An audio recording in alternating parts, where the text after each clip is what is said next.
सुनि सेवक दुख दीन दयाला, हर की उठी द्वय भुजा विशाला। सुन सुग्रीव मारिहम बालिहि एक ही बाण, ब्रह्म रुद्र शरणागत गए न उबरिहि प्राण। जेन मित्र दुख होहि दुखारी, तिनहि बिलोकत पातक भारी। निज दुख गिरि सम रज करि जाना, मित्र क दुख रज मेरु समाना। जिनके असीमति सहजन आई, ते सठ कतहठ करत मिटाई। सुपथ निवारि सुपंथ चलावा, गुण प्रगटै अवगुण निदुरावा। देत लेत मन संकन धरई, बल अनुमान सदा हित करई। विपत्ति काल कर सद्गुण नेहा, श्रुति कह संत मित्र गुण एहा।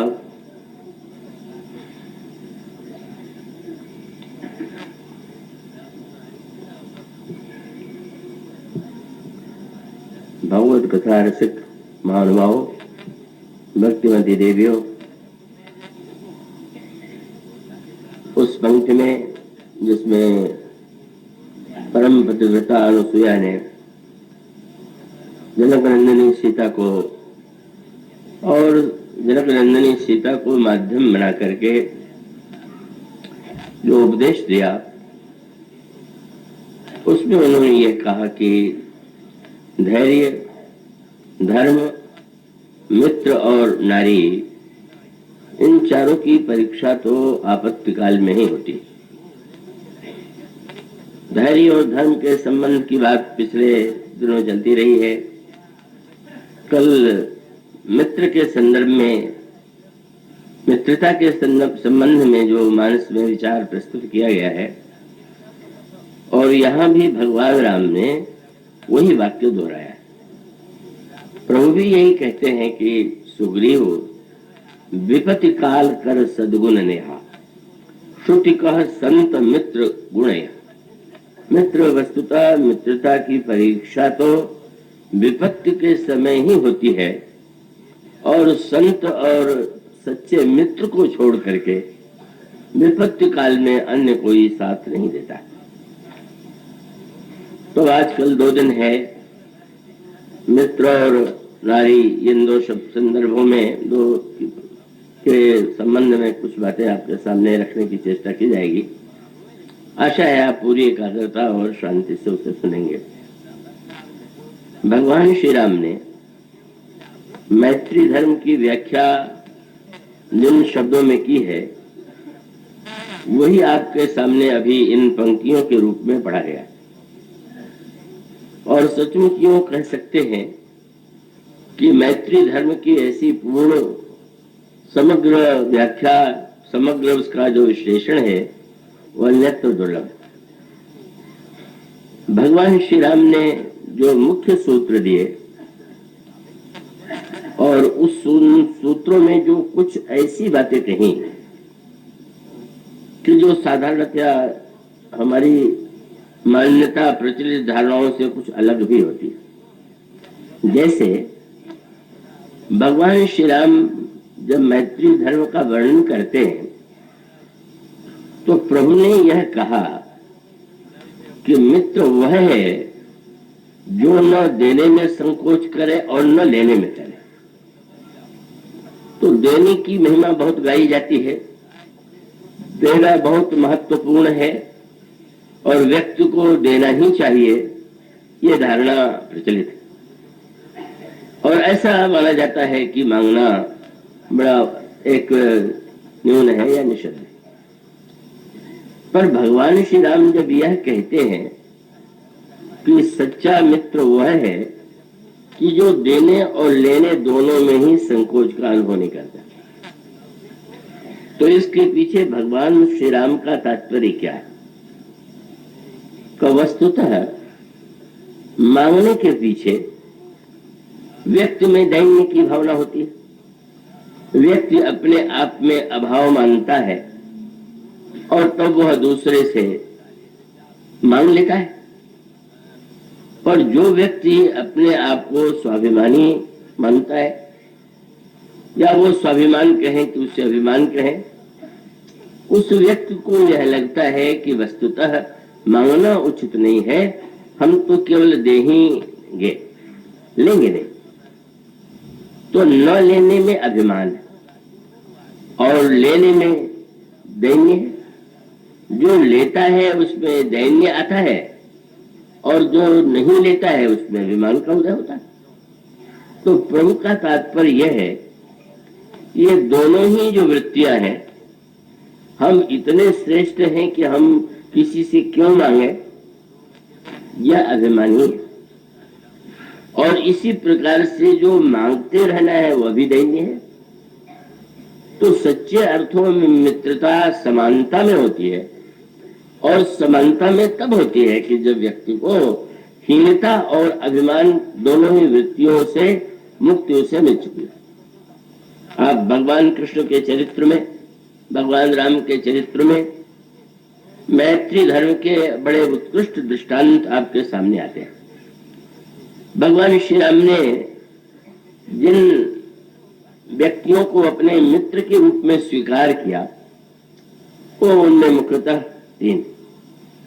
एक तो वह निषाद जो श्रृंगवेरपुर में निवास करते और जिन्हें आज वक्त आया हम सब लोग निषाद राज की संज्ञा देते। वैसे कोई वो राजा वाजा नहीं थे, गांव के चौधरी कह लीजिए, और एक छोटा सा गांव था, लेकिन उनका स्मरण करते हैं तो निषाद राज के रूप में। गोस्वामी जी ने राज शब्द का प्रयोग नहीं किया है, और उनके मैत्री का आधार भी वस्तुतः विपत्ति काल में जो उनकी उत्कृष्ट भावना है तो उसी को सूचित करती है। भगवान श्री राम पिताजी की आज्ञा का पालन करने के लिए माँ कैकेयी की अभिलाषा पूर्ण करने के लिए बन जा रहे। यह समाचार निषाद को मिला, और जो ही यह समाचार मिला उसमें क्या भावना उदित हुई कि प्रभु जा रहे हैं, तो ऐसे अवसर पर हमें चल करके अपने को सेवा के माध्यम से धन्य बनाना चाहिए। और तब वो स्वामी जी ने चित्त प्रस्तुत करते हुए लिखा, यह सुधि गुण निषाद जब पाई, मुदित लिए प्रिय बंधु बुलाई। अपने गांव के अन्य निषादों को बुला लिया और कंद मूल फल ले करके श्री रामभद्र की सेवा में आ गए। और बस उन्होंने दूर से ही कंद मूल फल रख करके प्रभु विलोकत अति अनुरागे बड़े स्नेह से दर्शन करते हैं। तो दूर से फल रख करके प्रणाम करने के पीछे वह सामाजिक धारणा थी जिसमें यह माना जाता था कि निषाद अस्पृश्य है। अब ये ऐसा कोई अतिरेक का वाक्य नहीं कहा जाना चाहिए कि अस्पृश्यता इस देश में पहले कभी नहीं थी। यह अस्पृश्यता की वृत्ति सारे विश्व में किसी में रंग के नाम पर, किसी में जाति के नाम पर, किसी में किसी अन्य आधारों पर यह वृत्ति दिखाई देती है। तो वह एक स्थिति जब भगवान श्री राम के अवतरण का काल है तो उसको, उस अस्पृश्यता को एक ऐसा रूप दिया गया, और वो उस दृष्टि से जो व्याख्या की जाती है तो जो उसके प्रति अत्यधिक आग्रह या निष्ठावादी है उसमें उनको कोई औचित्य और उन्हें कोई अनौचित्य प्रतीत नहीं होता। अब अगर यह मान लिया गया कि व्यक्ति का जो किसी जाति या वर्ण में जन्म लेना है वह उसके कर्म का परिणाम है, तो कर्म सिद्धांत की यह जो व्याख्या है और उसके साथ साथ यह बताने की चेष्टा की जाती है कि यह तो आवश्यक नहीं है कि आज जो इस जन्म में अस्पृश्य है वो अगले जन्म में भी अस्पृश्य होगा। हो सकता है कि अगर किसी विप्र का कर्म अपवित्र हो तो वह अगले जन्म में अस्पृश्य हो जाए, और जो अस्पृश्य कहा जाने वाला है वह का उस जन्म में संभवतः बड़े उच्च वर्ण में जन्म ले।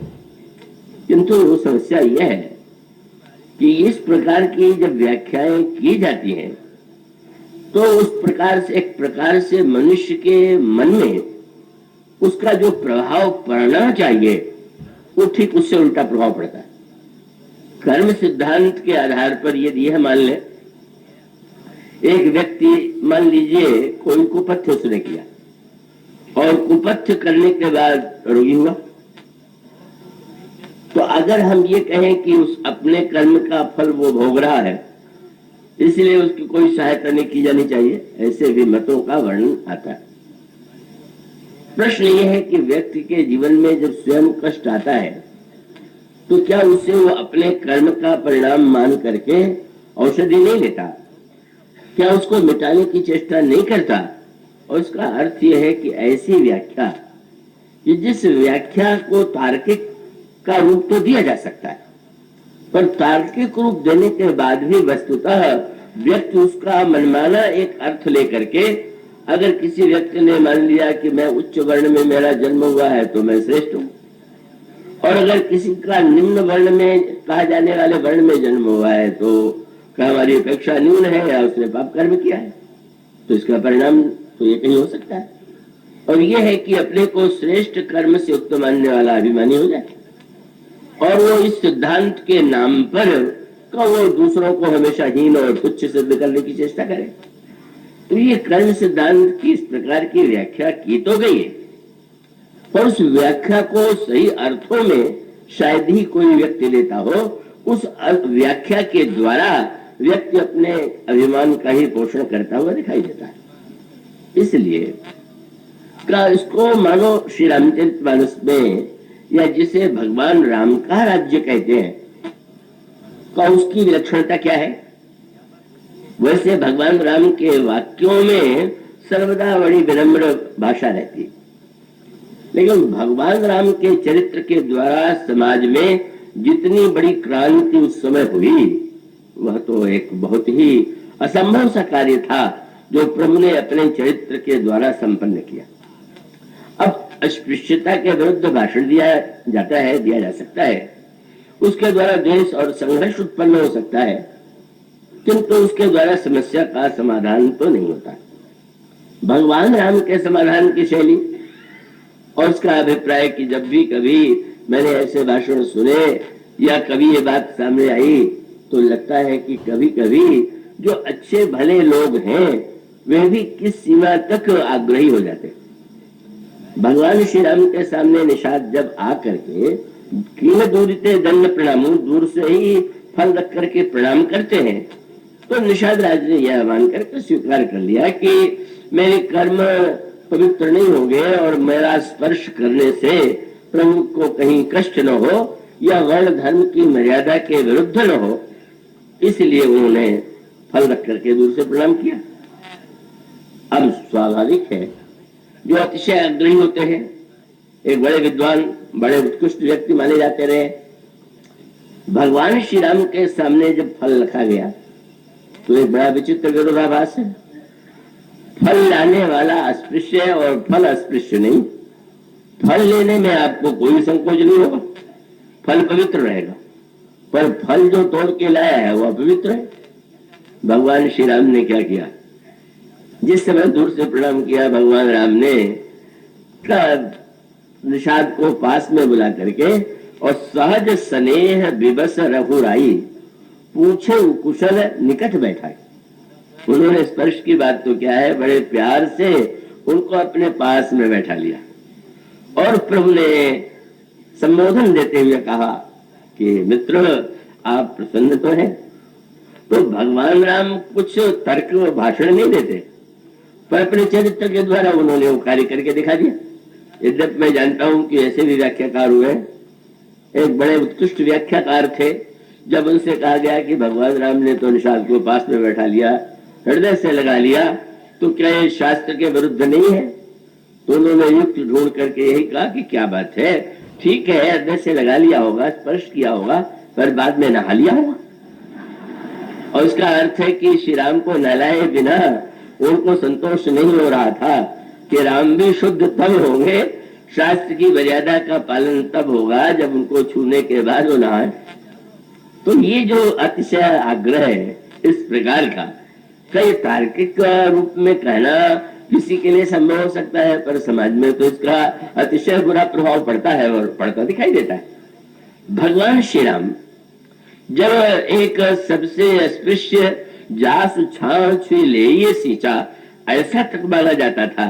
जब प्रभु ने उसे बांस में बैठाया तो गोस्वामी जी ने शब्द बड़ा सुंदर दिया कि धर्म की वह व्याख्या मत कीजिए जो आपके अंतःकरण में अभिमान और दूसरों के हृदय में द्वेष की सृष्टि करे। तर्क करना, व्याख्या करना और बात है, पर परिणाम देखना चाहिए कि उसका परिणाम क्या हो रहा है और इसका परिमार्जन क्या है। इसका परिमार्जन केवल शब्द या वर्णाश्रम धर्म के समर्थन में ही नहीं है, जिसको गोस्वामी जी ने कहा कि श्री राम जो है उन्होंने अपने संबंध के लिए एक नया मार्ग चुन लिया। नया मार्ग माने कहा जाता है कि वल्लभाचार्य जी महाराज को अकबर ने आमंत्रित किया, पर लगा कि एकांत में मिलन हो और बाहर से आवेंगे तो चारों ओर समाचार फैल जाएगा। तो किले के पीछे जो एक दरवाजा था, तो उस दरवाजे से नाव आकर के वल्लभाचार्य जी महाराज उतरे और जब वार्तालाप चल रहा था तो अकबर ने प्रश्न किया कि ईश्वर को पाने का क्या मार्ग है। तो उनका दो मार्ग है। एक मार्ग यह है कि तुम राजा हो और मैं तुमसे मिलने की इच्छा करता, प्रयत्न करता, तो मंत्रियों के मन में मंत्रियों से मुझे अनुरोध करना पड़ता, चेष्टा करनी पड़ती कि मैं तुम्हारे पास कैसे पहुंचूं। पर जब तुम्हारे मन में मुझसे मिलने की इच्छा हुई तो तुमने चोर दरवाजे से मुझे बुला लिया। इसी प्रकार से ईश्वर से मिलने की जब इच्छा होती है तो साधन पथ से आना पड़ता है, पर ईश्वर जब स्वयं मिलना चाहता है तो कृपा मार्ग से स्वयं बुला लेता है।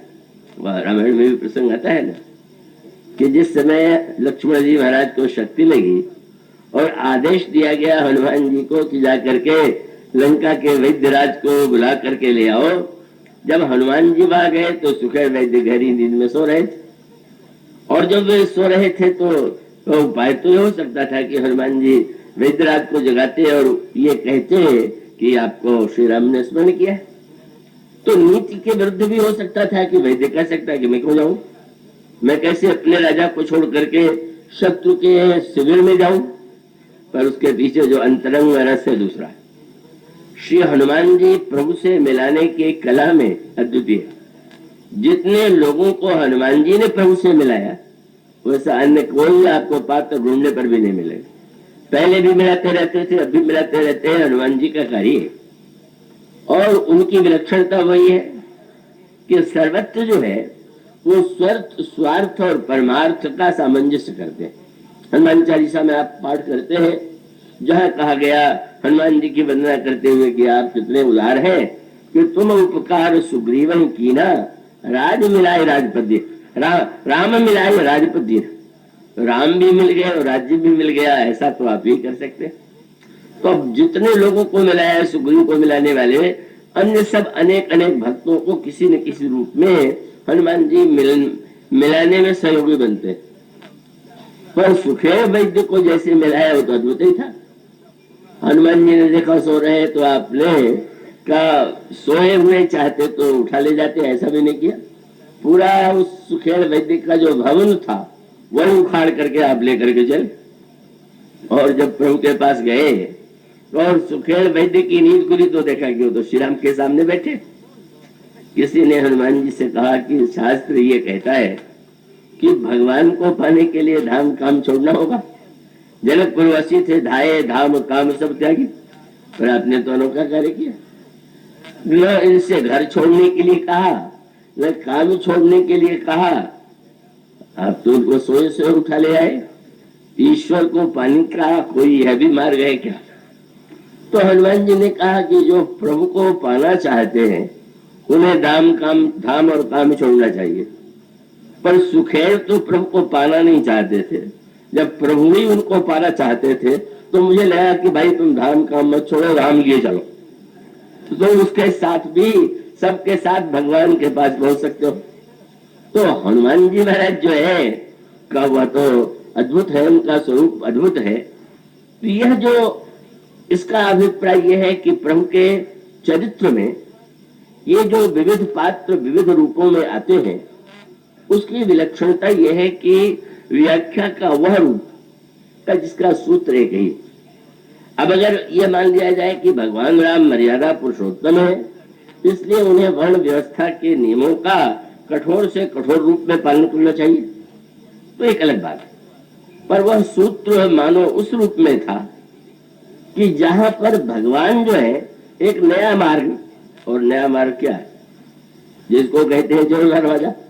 बाहर फाटक से कोई आवेगा तो द्वारपाल भी होगा, बाहर फाटक से कोई आवेगा तो सुरक्षा प्रबंध के बीच से ही आना पड़ेगा। मानो प्रभु ने उसका कोई अपने शब्दों में कोई इसका निषेध या समर्थन नहीं किया। और चोर दरवाजा क्या है? गोस्वामी जी ने शब्द बड़ा सुंदर लिखा कि धर्म के मार्ग को उन्होंने निषाद के साथ उसके को नहीं जोड़ा। तब बोले सहज स्नेह दिवस, यह जो प्रेम है, जो स्नेह है, उसकी परिपाटी हुआ नहीं है जो एक वर्ण के परंपरा धर्म की परिपाटी। और इसलिए जब भगवान श्री राम शबरी जी यह कहती हैं कि प्रभु मैं किन शब्दों में आपकी स्तुति करूं, मैं तो बड़ी छोटी जाति की हूं, अधम जाति की हूं। अब आजकल तो यही विवाद हो जाता है कि शबरी जी तो ब्राह्मण थे। मानो ब्राह्मण बनाए बिना ब्राह्मणों को संतोष नहीं होता। मैंने ये क्या ठेका ले लिया है ब्राह्मणों ने क्या कि भगवान उन्हीं को मिलेंगे, शबरी को मिलेंगे तो शबरी को भी ब्राह्मण ही होना पड़ेगा। उन्होंने तो यही कहा कि प्रभु अधम ते अधम अधम अति नारी तिनमह मैं मति मंद अघारी, वो सब जातिहीन अग जन्म मही। बार बार गोस्वामी जी कहते हैं वो निम्न जाति की है, निम्न वर्ण की है। मानो शबरी के प्रसंग को स्वीकार करना लगता है कि अरे ये तो बड़ा गड़बड़ हो जाएगा, और अगर कहीं उसमें झूठा फल जुड़ गया तब तो फिर मर्यादा ही रसातल में चली जाएगी। लेकिन गोस्वामी जी एक बड़ा सुंदर सूत्र देते हैं। शबरी ने जब यह कहा, और रामायण की एक बड़ी विलक्षण शैली है, भगवान श्री राम जब कबंध से उसको धर्म का उपदेश देते, कबंध को उन्होंने धर्म का उपदेश दिया और वर्ण धर्म की महिमा का वर्णन किया। और जब शबरी ने भगवान से कहा कि मैं तो एक निम्न जाति की नारी हूं, तो प्रभु ने कहा कि इससे मुझे क्या लेना देना। और तब प्रभु ने सबसे पहले जो नाम लिया जिसको वे महत्व नहीं देते, वो जाति शब्द का प्रयोग किया। उनका शबरी में 10 वस्तुओं को न महत्व देता हूं, न 10 के आधार पर मैं कोई नाता मानता। क्या बोले? जाति पाति, ब्राह्मणों में जो बड़े उच्च माने जाते हैं उनको पंक्ति पावन, वो और भी पवित्रता का शब्द जुड़ जाता है। भगवान कहते जाति पाति कुल, कितना ऊंचा कुल है, कितना धर्मात्मा। यहाँ तक प्रभु कहते हैं कि मैं ये भी नहीं देखता कि यह व्यक्ति कितना धर्म परायण। धर्म शब्द का प्रयोग करने में भी उन्होंने संकोच नहीं किया। पहले जाति पाति कुल कहते, पर धर्म शब्द को तो उसका सम्मान तो रहने देते। पर भगवान कहते जाति पाति कुल धर्म बड़ाई धन बल परिजन गुण चतुराई। ये मेरी दृष्टि में क्या है? भगतहीन नर सोहे कैसा, बिनु जल वारिद देखे जैसा। बादल आकाश में घूम रहा हो, जल का अभाव हो, और तब भला उस बादल की गर्जना सुनकर के क्या लगेगा कि वाह वाह कितना महान बादल है। और तब प्रभु ने कहा याद रखना, भक्ति मति शबरी, इन 10 के आधार पर मैं किसी से नाता नहीं जोड़ता। किस आधार पर? और सूत्र आपने स्पष्ट कह दिया, कह रघुपति सुनु भामिनी बाता, मानो एक, बस शब्द स्पष्ट कह दिया। उसको छोड़ करके और कुछ नहीं, मानो एक भगति करना था। मेरा नाता तो मात्र भक्ति से। तो प्रभु का की कृपा का मार्ग क्या है? स्नेह का मार्ग क्या है? ठीक है, बड़ धर्म का राजमार्ग भले ही निषाद और प्रभु के मिलन को रोके, पर प्रेम का जो हृदय का मार्ग है वो तो खुला हुआ है। और जब प्रभु उस प्रेम का मार्ग खुला हुआ है, तो प्रभु ने यह नहीं देखा कि किस जाति के, उनका उन्हें देख करके प्रभु गदगद हो गए। कितने इनकी आंखों में कितनी प्रीति है, कितनी सद्भावना है। और तब आप क्या उस दूरी को कभी स्वीकार कर सकते थे? इसलिए का उन्होंने उस स्थिति में बैठा लिया। श्री राम महान है, शीलवान है, पर उनका मित्र भी साधारण नहीं।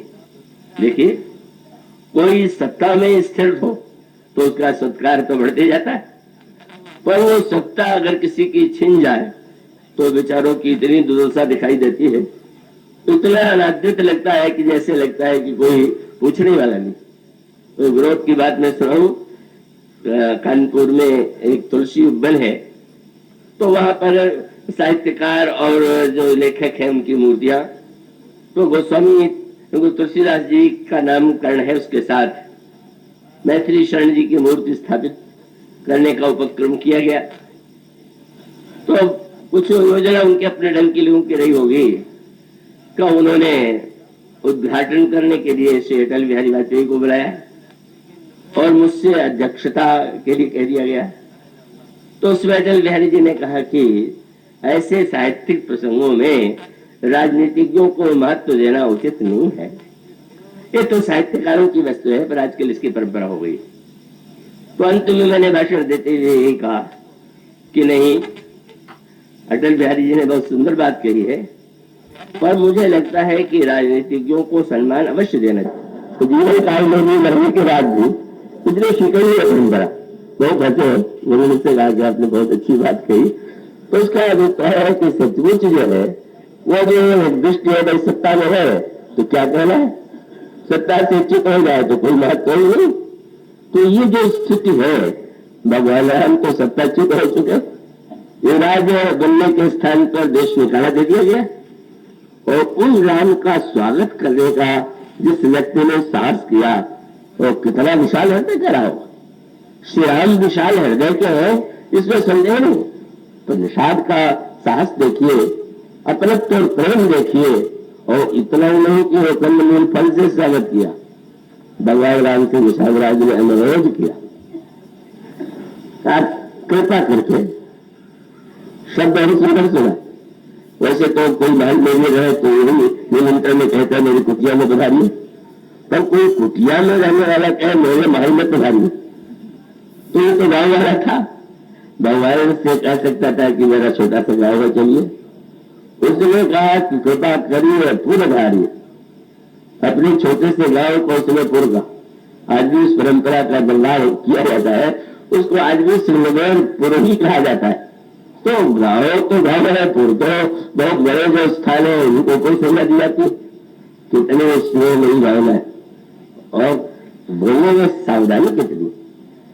अगर प्रभु पूछ दे कि अच्छा तुम तो मेरे मित्र हो, भगवान ने सखा कर करके पुकारा था, तो शायद तुमने सोचा होगा कि संकट के समय राम के पास रहने का स्थान नहीं है, तो तुम अपने घर चल करके रहने का निमंत्रण दे रहे हो।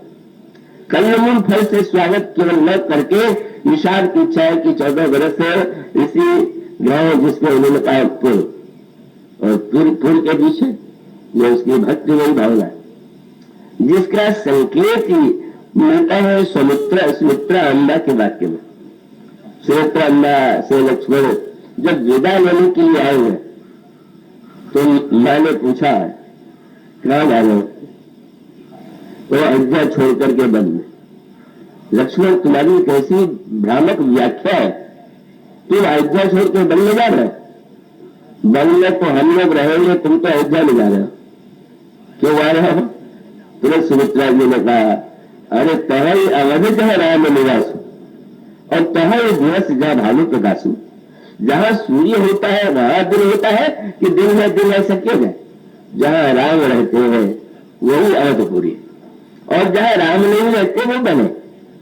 निषाद राज ने जब पूर्व शब्द का प्रयोग किया तो बोले प्रभु अब तक भले गाँव रहा होगा, पर आप पदार्थ जाएंगे तो पूरे ही होगा, वो गाँव नहीं होगा। और कितने नगर गाँव होगा? ये नहीं कि मैं आपत्ति में आपकी सहायता करना चाहता हूँ।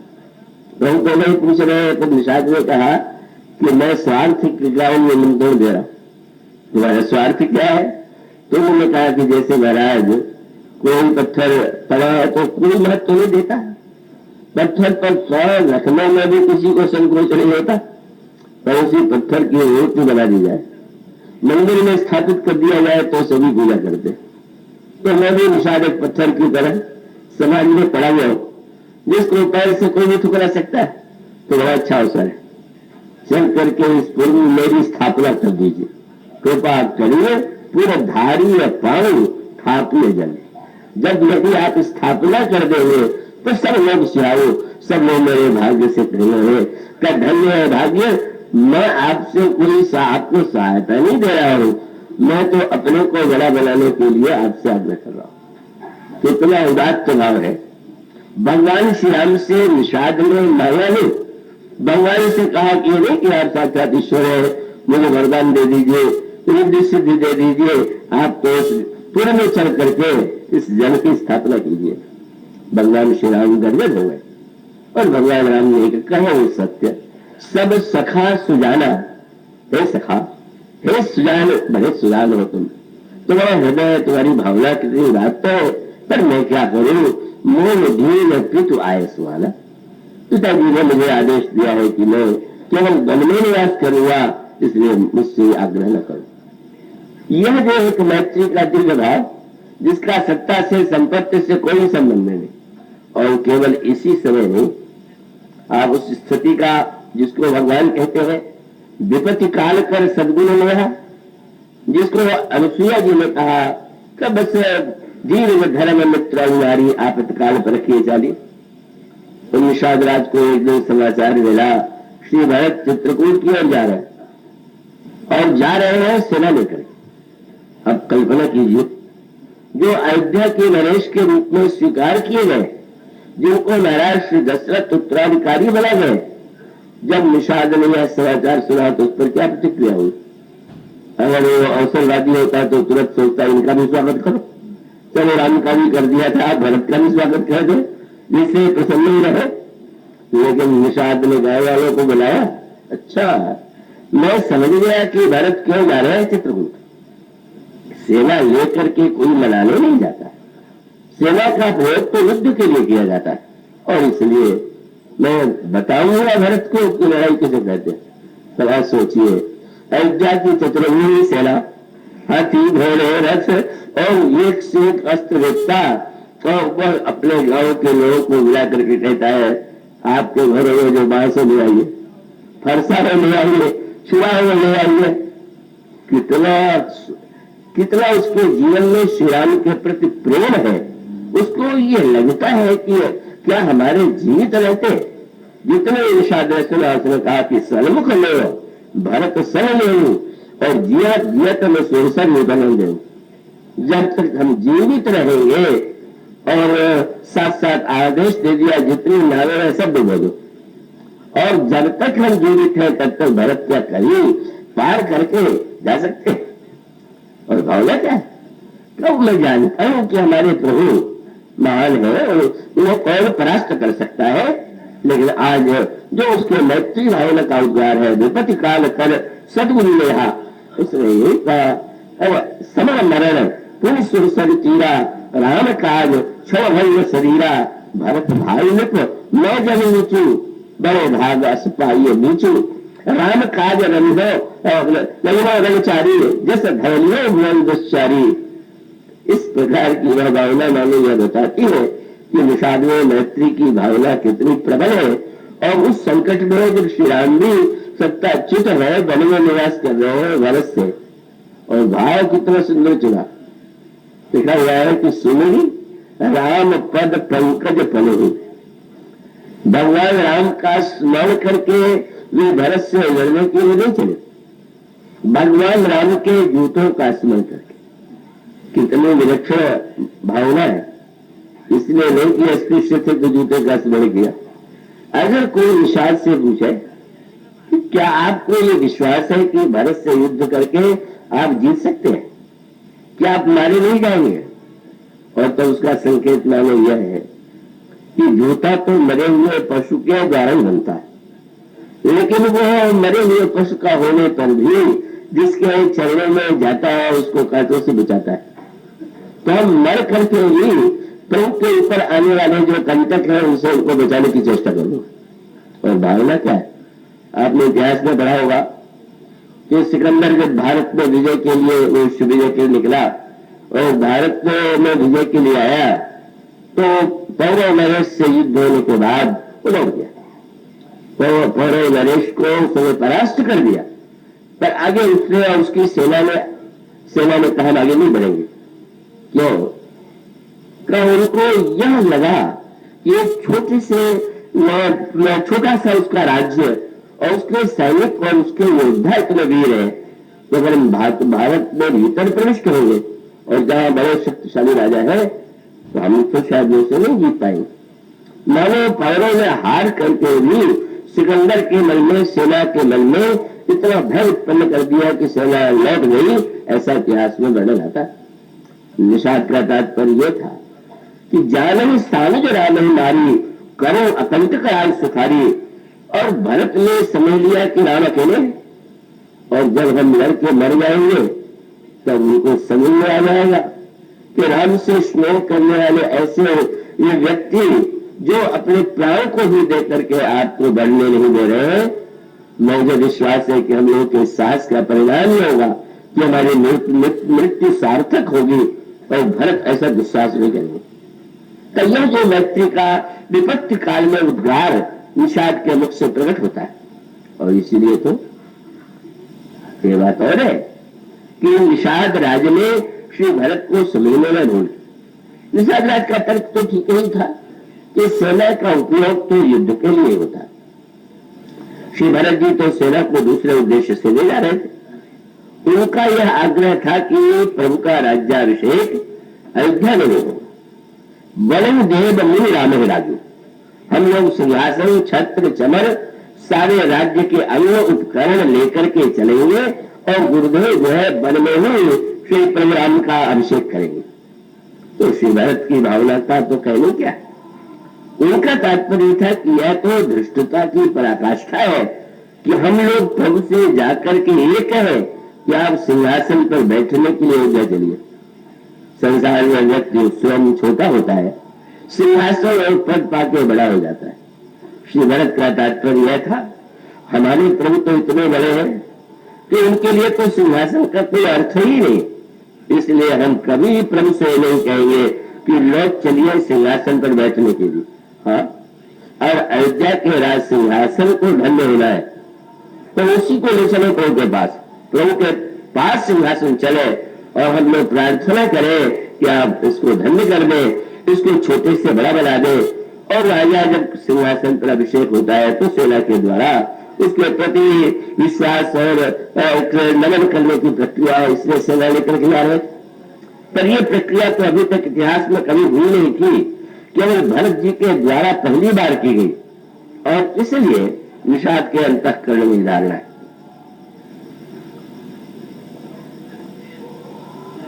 गांव के लोग एकत्र हैं और सब श्री राम के प्रेम में लगे हुए, निषाद के उत्साह में सम्मिलित है। और इतना ही नहीं, उसने ये भी कहा कि हम छिप कभी नहीं लड़ेंगे, कहो बजाओ जुझारू घोड़ू दो बजाओ, युद्ध की घोषणा करो। जब ये छोटी सी सेना कहिए या गांव के 150 लोगों की एक वाहिनी जो भावना और स्फूर्ति से भरी हुई जब चलने लगी तो अचानक छींक हो गई। इतना था तो छींक हमारी बाएं, जब छींक हुई तो किसी वृद्ध व्यक्ति ने कहा कि भरत मिलन होनी है रानी, भरत जी से मिलन होने वाला है, युद्ध नहीं होगा। निषाद राज बड़े सावधान है और उनको लगा कि शायद उत्साह के अतिरेक में हम भरत को समझ तो नहीं बैठे, भरत को हमने मान लिया। प्रफुल्ल गुण कही नीक का बूढ़ा सहसा करी पछताओ विमूढ़ा। ये वृद्ध है और वृद्ध लोग तो अनुभव से कहते हैं, इसलिए हमें पहले भरत को समझना चाहिए। और तब सचमुच श्री राम ने वर्णाश्रम धर्म के मार्ग से तो बुलाया नहीं था, बुलाया था स्नेह और प्रेम के मार्ग से, और वही दृश्य सामने था। गुरु वशिष्ठ है, निषाद राज को तो अभी वही डालना। गुरु वशिष्ठ स्पर्श अपवित्रता को मानते हुए दूर से प्रणाम किया। आशीर्वाद में भरत जी को निषाद राज को गुरुदेव ने रथ पर बैठे हुए आशीर्वाद दिया। किंतु श्री भरत ने प्रश्न किया गुरुदेव से, ये कौन? तो आपने यही कहा ये राम के सखा है। ये कहने में उन्होंने संकोच नहीं किया, कि भाई वो जाति के तो निषाद है और इनका नाम वो है, पर ये राम के मित्र है। और तब श्री भरत राम सखा, किसी ने बाद में कहा कि शास्त्र की मर्यादा ये है कि छोटा जो है वो बड़े को देख करके सवारी छोड़ता है, और आप अयोध्या के चक्रवर्ती सम्राट और आप मेघ निषाद को देख करके अवश्य कूदे। उन्होंने कहा नहीं नहीं, मैंने तो मर्यादा का सही पालन किया। उन्हें छोटे को चाहिए कि वो बड़े देखो देख करके रथ से सवारी छोड़ दे। तो मैं तो प्रभु का एक छोटा भाई और ये प्रभु के मित्र है, तो हमारा पद तो छोटा ही है, छोटे होकर के भी इनको देख करके कैसा अनोखा परिवर्तन था बिना कहे। राम सखा सुन चंदन तागा, चले भरत उमगत अनुरागा, और करत दंडवत देखते ही भरत लीन उड़ रहा है और मन लखन सन। यही कि मैंने कृपा पूर्वक एक पुष्य को हृदय से लगा लिया। जब उन्होंने निषाद राज को हृदय से लगाया तो उनको लग रहा था कि भैया लक्ष्मण से मिल रहा हूं। मन लखन सन भेंट भई, प्रीति में हृदय समाये। और जब निषाद ने माताओं को प्रणाम किया तो वो सारा वातावरण ही प्रेम रस में तो प्रोत है कि माताओं को ये ध्यान भी नहीं आता कि इनकी जात क्या। सारी माताएं आशीर्वाद दे रही निषाद को, क्या समझ करके, वो जान लखन समझ देनी असीसा, जीवन सुखी से लाख वरीसा। यह जो एक अद्भुत कार्य भगवान राम ने मैत्री धर्म को की महिमा को बढ़ाते हुए और निषाद राज ने उस अपने चरित्र के प्रत्युत्तर के द्वारा सिद्ध कर दिया कि वह शब्द कसौटी जब आई, विपत्ति आई, तब उनका यह चित्र सामने आया, यह रूप सामने आया कि वो ये चिंतित नहीं है कि भरत राजा है और श्री राम वनवासी। भगवान श्री राम के एक मित्र ये है, दूसरे मित्र सुग्रीव है। एक बड़ा थोड़ा धीरे मित्र थे, पर तो हर तरह के लोगों को मित्र बनाते ही है। कई चर्चा उनकी कथा के अंत में चल ही रही थी। लोग जानते हैं कि इनको थोड़ा सावधानी सी की आवश्यकता है इनके लिए, इसीलिए मैत्री धर्म का उपदेश प्रभु ने न तो निषाद को दिया और न बाद में भीषण को दिया। ये तीसरे मित्र भीषण, प्रभु ने मित्र बनाया एक राक्षस को, एक बंदर को और एक निषाद को। चुनाव तो अनोखा निकला। क्या वो भगवान श्री राम का जब सुग्रीव को उपदेश देते तो उसमें कितना स्नेह है, कितना अपनत्व है। तो क्या हुआ, सुग्रीव में लोगों को कमी दिखाई देगी तो वो मैत्री धर्म का उपदेश शुरू करके सावधानी इनमें आ जाएगी। और इसलिए भगवान राम ने यह दिखाने की चेष्टा किया कि मैं मित्रता करके तुम पर कोई दया नहीं कर रहा हूं, हम तुम दोनों बराबरी के। काय की बराबरी? तो प्रेम सामने वाले के मन में भाव भर देना चाहते हैं कि नहीं, हमारी तुम्हारी मित्रता किसी धनी और किसी निर्धन की, बड़े या छोटे की मित्रता नहीं।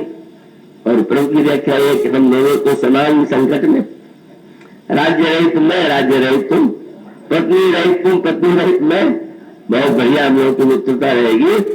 और संकेत कितना सुंदर किया, वो मित्र न लेने में संकोच करना, न देने में। और ये नहीं बात, ये बात समझने में सुदामा जी को बहुत बरस लग गया।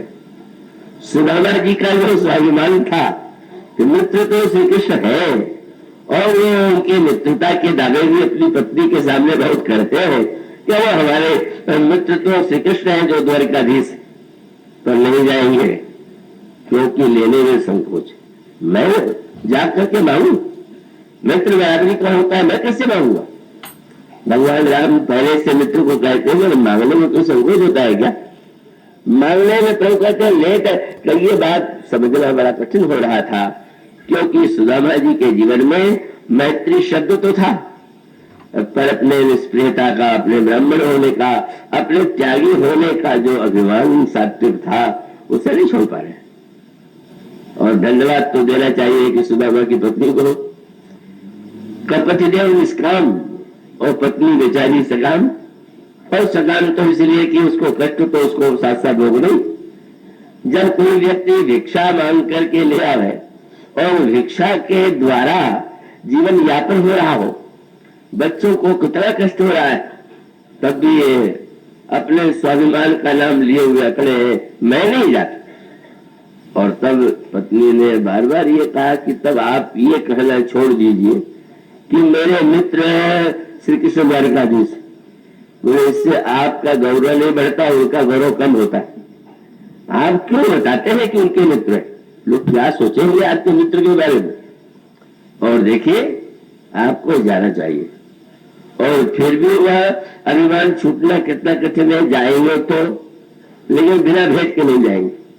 अद्भुत भेंट थी। भेंट भी क्या, बोले 10-5 घरों से चावल मांगा गया। मंगनी का भेंट लेके, अपने पास तो कुछ नहीं था, चावल ले आते हैं और कई प्रकार के चावलों को एकत्र करते हैं, कपड़े भी फटे चिथड़े हैं उसमें किसी तरह लपेटते हैं और चले जाते हैं श्री कृष्ण के पास, श्याम सुंदर के पास। द्वारकाधीश के द्वारा उनका जो स्वागत हुआ, जिसका वर्णन भक्त कवियों ने बड़े और अद्भुत शब्दों में किया है, रसमय शब्दों में किया है। भगवान पूजन किया, सत्कार किया। पर भगवान कृष्ण की मानता क्या कि वो समझे कि ब्राह्मण देवता को पहले तो भेंट लेके गए थे, पर वहां का दृश्य देख करके सोचने लगे, क्या मैंने ना समझी थी? ये भेंट देख करके रानियां क्या सोचेंगी, कितना बड़ा अपमान होगा, क्या होगा। अब वो तो बेचारे पोटली को दबाए जा रहे, और फिर श्याम सुंदर तो छेड़छाड़ की कला में लुके है। यही कहा कि मित्र, लड़कपन की आदत नहीं छोटी तुम्हारी। उस दिन जब हम लोग गए थे वर्षा में, तुम अकेले चने खा रहे थे और मैंने पूछ दिया तो तुमने मुझसे कह दिया कि ठंड के मारे दांत कड़कड़ा रहे। अरे भाई चलो, उस दिन तो बात थी। ऐसा कैसे हो सकता है कि मेरी भाभी मैंने दिया?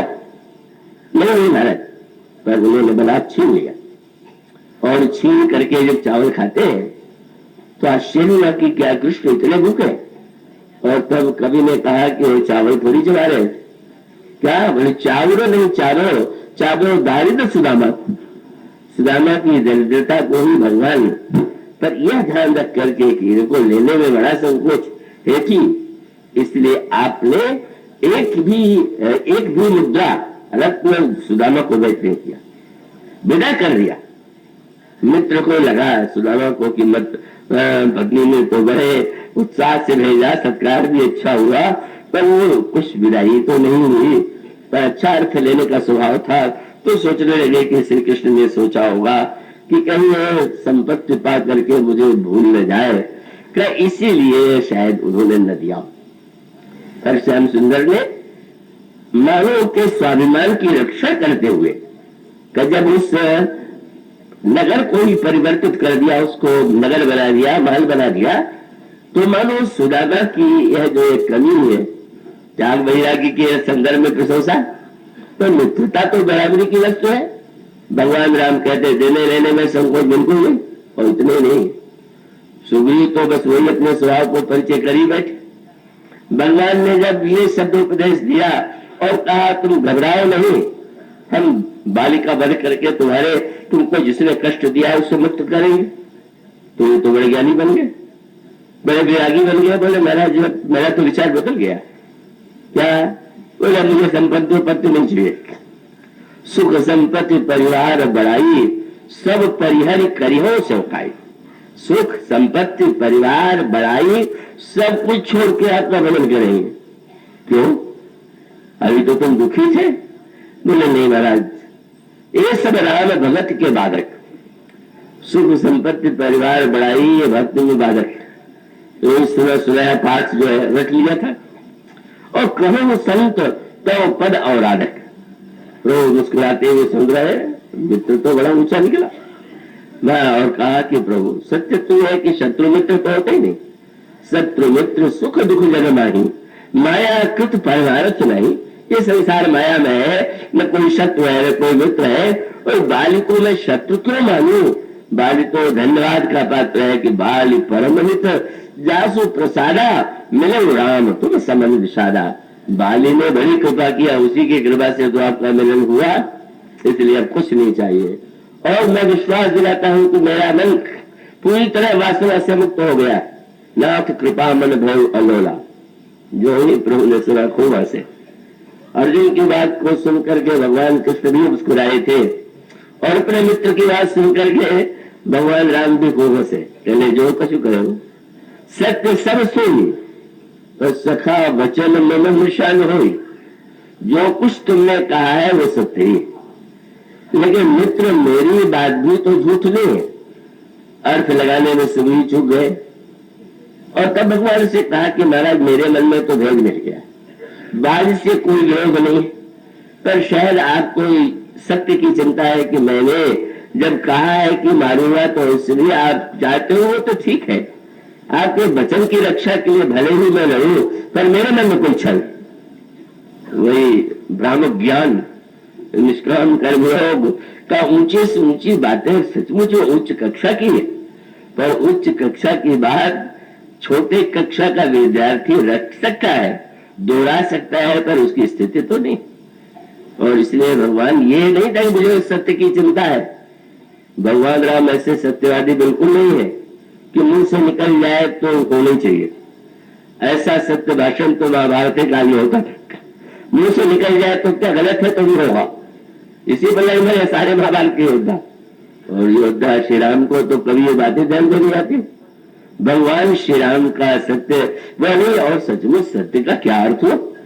एक डॉक्टर किसी रोगी से यदि ये कहे कि भाई तुम्हारे फोड़े का ऑपरेशन मैं 2 दिन बाद करूंगा, फोड़ा फूट गया ठीक हो गया, डॉक्टर देख करके यदि कहे कि फोड़ा तो फूट गया ठीक हो गया, पर सत्य की रक्षा के लिए मुझे ऑपरेशन करना होगा, तो आप क्या डॉक्टर को बड़ा बंधन ही मानेंगे?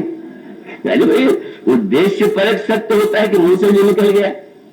तो सुग्रीव ने समझ लिया कि भगवान कह रहे हैं कि मेरे मुंह से तो निकल गया है कि वाली को मारूंगा, तो लगे भगवान पर एहसान जताने। अच्छा क्या करना है, बस चल के जरा गर्जना करके वाली को पुकारो। गर्जना किया, बाली तो वाली था, वो तो इतना तेजस्वी है कि वो तो तुरंत निकल आया तो बड़े शान से खड़े थे कि अब तो श्री राम खड़े ही हैं, आज हो जाए। पर वो आते जो एक मुक्का लगा, मुष्टि प्रहार वज्र समय लागा, और तब वो पुरानी आदत भागने वाली फिर सुन सुग्रीव विकल हो भागा। लक्ष्मण जी को हंसी आ गई, बोले कुछ भी मित्र बनाइए पर भागने की आदत जो की जो प्रभु ने कहा अंतर है, महावीर से डरा था तो घर गया था, और बाली से डरा तो उससे मुख पर आया। अब डरा तो है पर डर के मेरे पास ही तो आया है। और उसके बाद सुग्रीव लगे उलाहना देने, आपने तो कहा था बाली एक ही बाल, और प्रभु ने जो मुस्कुराहट भरा गई मित्र पर किया, बोले एक रूप तुम्हें भराता दो, तेरी भ्रमत्व नहीं मारो सो। मैं पहचान ही नहीं पाया कि कौन बाली और कौन सुग्रीव। बोले तुमने मानो संकेत था, यही कहा था कि सब मित्र मिथ्या। जब तुम्हारा ज्ञान इतना प्रबल है कि भेद नहीं रह गया, तो क्या मेरे नहीं ज्ञानी रह गया? और तब सुग्रीव ने वह वाक्य कहा जो उनकी कक्षा का पाठ। बोले प्रभु मैं अपने शब्द वापस लेता हूँ। क्या? बोले मैं जो कहा रघुवीर कृपाला, बंधु न हो मौर्य है काला। बंधु नहीं है, काल है, प्रभु राम में मानूंगा। और सचमुच कितना मित्रता के लिए प्रभु ने बलिदान किया। भगवान राम के चरित्र में अगर ऐश लगा तो बाली के वध में, हतो बाली से ही गाली, पर इतना ऐश लेकर के भगवान श्री राम ने सुग्रीव की रक्षा किया। वो तो बालिका भी परम कल्याण किया, लेकिन आज भी प्रश्न किया जाता है कि छिप करके क्यों मारा। प्रभु के मैत्री धर्म का क्यों मित्र की रक्षा के लिए संकट में पड़ा हुआ मित्र उसके प्राण जाने की स्थिति हो और मैं सोचूं कि मैं मार दूंगा तो मुझे कलंक लगेगा, यह तो उचित नहीं है। भगवान राम ने शरणागतता कहिए मैत्री धर्म का निर्वाह किया। भगवान कहते मैं नहीं कहता कि सुख संपत्ति परिवार बढ़ाई तुम छोड़ दो, तुम सब लोग बस केवल इतना ध्यान रखना कि सीता जी का पता लगाना। मित्र के दुख को प्रभु ने पहले मिटा दिया, पत्नी को पहले मिला दिया, केवल यही कह दिया कि सीता जी का पता लगाना है, इसको ध्यान में रखना। पर मित्र महोदय निकले कुछ ढीले और वो इतने दूर तक परिवार से दूर, वासना से दूर, अब तो उस भोग में डूबे हुए और डूबने के बाद अब अपने मन को धोखा देते रहते हैं। हाँ, प्रभु ने कहा है पता लगाने के लिए, पर समय थोड़ी बताया, लगा लेंगे। अभी थोड़े दिन तो राज्य का आनंद ले ले। और तब हनुमान जी समझ गए कि प्रभु की कथा भूल गई, प्रभु का प्रवचन भूल गया। प्रवचन याद रखने वाले घर नहीं होते। तुरंत आ गए और कहा, सुग्रीव तो हनुमान जी को देखते ही थोड़ा घबरा से गए, लेकिन पूछा कैसे पधारे? बोले आज आपको प्रवचन कथा सुनाने आए। और जो कथा सुनाई वो तो सुनते ही कांपने लगे, क्योंकि उन्होंने कहा आपको प्रभु ने जो मैत्री धर्म का उपदेश दिया था, क्यों दिया था? क्या आप उस कसौटी पर कभी आपने अपने को कस करके देखा? और इसका अर्थ है प्रभु ने जान लिया था कि आपकी दुर्बलता है, उपदेश दिया था, और आपने उनके उपदेश को नकार दिया। और सुग्रीव थोड़ा सावधान हुए। पर जब हनुमान जी ने कहा कि आपने ध्यान दिया, श्री राम ने जब बाली को बाण मारा, वो बाण कहाँ गया? सुग्रीव ने कहा वो तो प्रभु के तर्कस में लौट आया। ये लौट क्यों आया? बोले आपने उस दिन कथा में बताया था कि भगवान किसी भक्त को दूर नहीं भेजते, इसलिए बाण को लौटा लेते। बोले आज तो दूसरा अर्थ लग रहा। उस दिन तो मैं ही समझता था, पर लगता है ये बाण उन्होंने आपके लिए रख छोड़ा है कि अगर ये भी गड़बड़ी करेगा तो इसी को इसी बाण से मारेंगे। और प्रभु ने नाटक यही किया, जय सहायक मारा मैं बाली, तेरी तरह तो मूर्ख काली, जिस बाण से बाली को मारा था उसी से मारूंगा। अब तो लक्ष्मण जी को आश्चर्य हुआ, ये तो नई भाषा, नया शब्द। और प्रभु से उन्होंने कहा प्रभु आप क्यों कष्ट करेंगे, मारने का कल आप क्यों करें, मैं करूंगा। और आपने कल शब्द इसमें क्यों जोड़ दिया, तेरी से रहता हूँ मूर्ख काली, आज अभी मैं जाके मारे आता हूँ। और तब पता चला कि प्रभु के हृदय का भाव क्या था, हंसने लगे। सच में समझते हो कि मित्र को मैं मार भी सकता हूँ? एक बार जिसे मित्र स्वीकार कर लिया तब महाराज, अरे सुग्रीव बड़ा डरपोक रहा, डर के मारे मेरी शरण में आया था, बाल के मरने के बाद डर मिट गया, मुझे भूल गया। तुम जाके जरा सा डर दिखला दो, बस इतना ही मारना है उसको, और कुछ नहीं करना। और जब लक्ष्मण चलने लगे तो प्रभु ने फिर कहा सावधान रहना, तुम जानते हो कि जितना डरपोक है उतने भगोड़ा। ऐसा न डराना कि कहीं दूर भागे, ऐसा डराना कि इधर ही लौट करके आवे। और शब्द कितना सुंदर का, तब अनुजंग समझावा रघुपति करुणा शिव, अरे भय दिखाई ले आओ हो, क्यों तात सखा सुग्रीव, मेरा मित्र है, क्या हुआ थोड़ा मुझे भूल गया। और सुग्रीव जो आकर के मिले तो एक बार भी नहीं पूछा कितने दिन क्यों नहीं आए, इतनी बात था, पूछ सकते थे। एक दिन में कहा रहे, सुग्रीव सफाई देने लगे, महाराज क्या बता रहे, काम क्रोध लोग को जो जीत ले वो तो आपके समान हो जाता है, क्या नारी नैन सर जाई में लागा, ये सब कह डाला। तो कह सकते थे अच्छा उपदेश डाल लगा। भगवान से कह दिया कि महाराज काम क्रोध लोभ से मैं भी शून्य होना चाहता था, क्यों नहीं हुआ, क्यों नहीं हुए? बोले यह गुण साधन ते नहीं हुई, तुम्हारी कृपा पाओ कौन कोई।